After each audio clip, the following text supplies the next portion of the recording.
80 টাকা। আরে না, আমার মধু খাওয়ার দরকার। আরে ডায়লগটা বড় বড় কম জানি না। 32 জন এসে ফিরে গিয়েছি।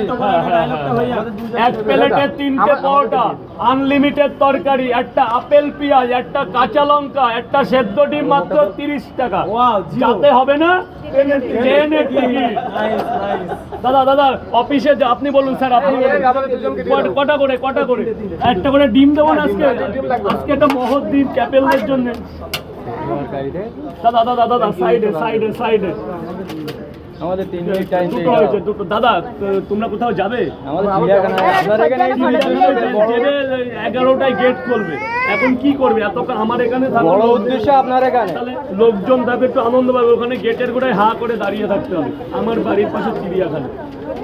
দুটো বাবু, দুটো, তিনটে করে 2 জায়গা। 60 টাকা দিয়ে দাও দাদা। এই যে ধরো ধরো ধরো ধরো, আপনার বাড়ি দেবো। আপনার বাড়িতেও গিয়েছি আমি খাবার ডেনা 80 টাকা ধর বাবা, ধর 80 টাকা দিয়ে দেবে দাদা, 80 টাকা দিয়ে দেবে। ওই তো ওইদিকে আমার বাড়ি ওদিকে।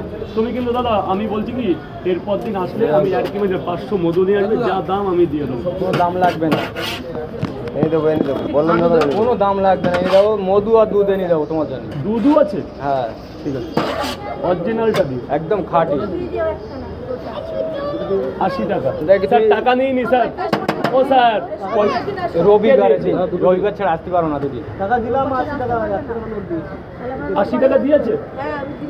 দিয়ে পয়সা ফেরত দিয়েছো? আরে ওকে ফেরত দিয়েছো? কে বলছে যে আমি 80 টাকা দিয়েছি? হ্যাঁ, আর কটা দেবো? আর কটা? আর দুটো দেবো। 3টে খেয়েছেন? এই যে স্যার।